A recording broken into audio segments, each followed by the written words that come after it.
Yesu ashimwe bene data, ndabasuhuje mu izina rya Yesu. Uwiteka abarinde kandi reka amahoro y'Imana abane namwe ibihe byose aho muri hose.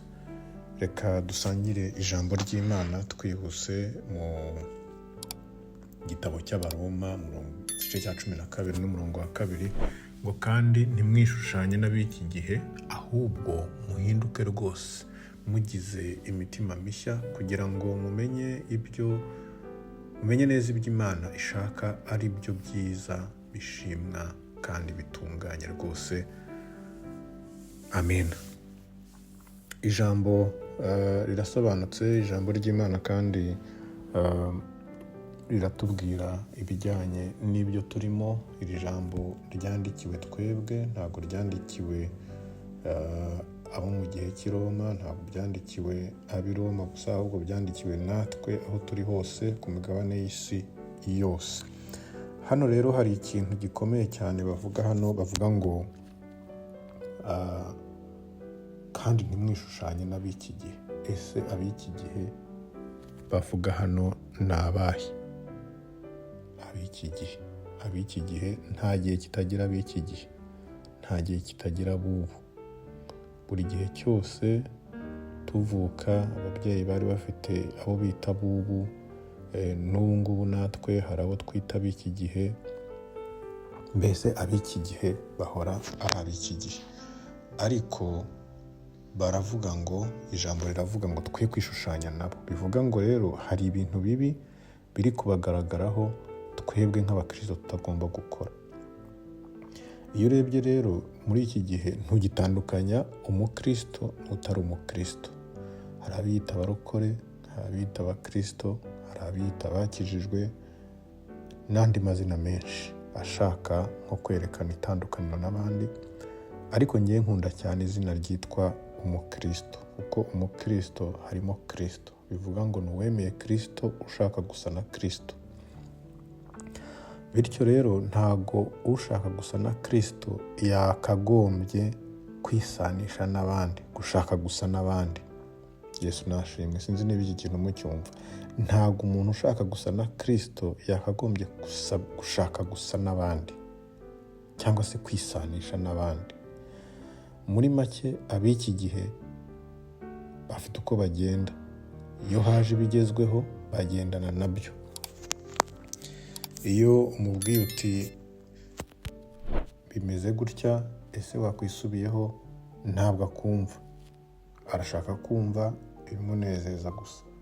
Uw'iki gihe ntazi icyo Imana ishaka. Mu gihe Yesu yaje kuri iyi si azi icyo Imana yamutumye, afite uko agomba kugenda, natwe yamara kugenda akadusigira ubutumwa, akatubwira uko tuzabuvuga, akatubwira uko tuzitwara mu bantu hirya no hino. Ab'iki gihe bo ntabwo ibyo ngibyo babizi. Ndetse ndashaka kugira ngo uze kumva, nawe uze kumva niba uri mu b'iki gihe cyangwa se niba koko ukiri umukristo.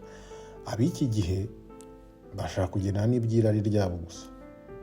Ab'iki gihe barashaka kwigenga, yize ibyigenge, ntibashaka yuko ijambo ry'Imana ribakosora, ntibashaka ko hari umuntu wabakosora. Barashaka umudendezo, barashaka kwigenga, barashaka umudendezo.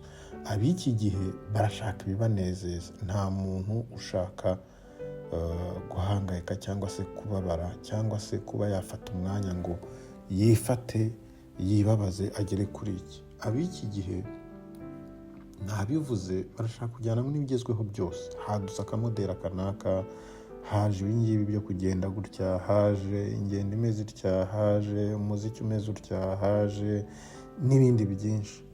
Ab'iki gihe noneho ikintu gikomeye kandi kibabaje, ntago bashaka kwihana.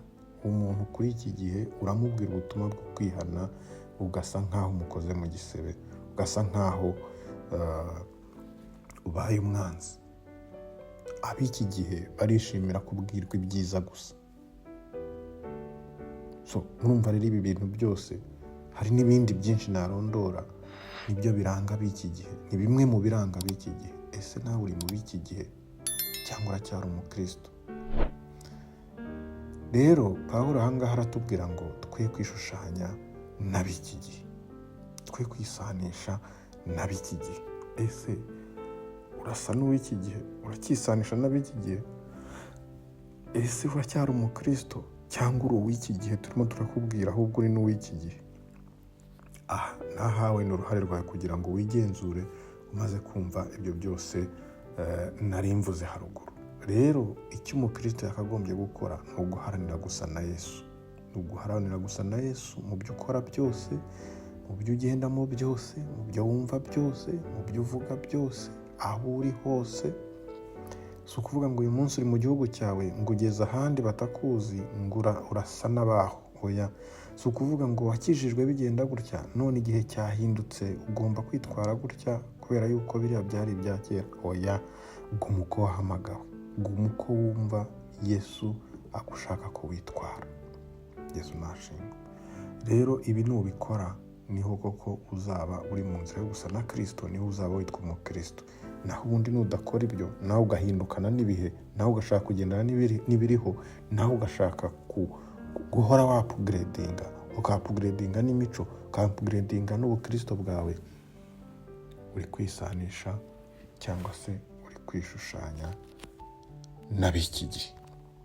Umenye ko ubwo wamaze kwishushanya n'ab'iki gihe. Uwiteka rero atugiriye neza twe kwishushanya n'ab'iki gihe, ahubwo tuba abakristo bazima kandi bashimwa n'Imana. Mana, ndagushimiye yuko utugiriye neza ukaduha ijambo ryawe. Ndakwinginze kugira ngo Mwuka Wera akurikirire ijambo, abe ari we wemeza imitima iryumvishe, kandi habe impinduka mu bari gukurikira rino jambo. Nibyo ngusabye nizeye mu izina rya Yesu Kristo umwami wacu. Amen. Ndabasaba rero kugira ngo mukomeze mukande subscribe kugira ngo inyigisho zacu zibagereho ku gihe, kandi muzisangize n'abanyu, abakunzi banyu, inshuti zanyu, imiryango yanyu, kugira ngo tugire impinduka mu buzima kandi dukomeze dukure mu mwuka mu bihe turi muri uru rugendo rutujyana mu bugingo buhoraho. Imana ibahe umugisha.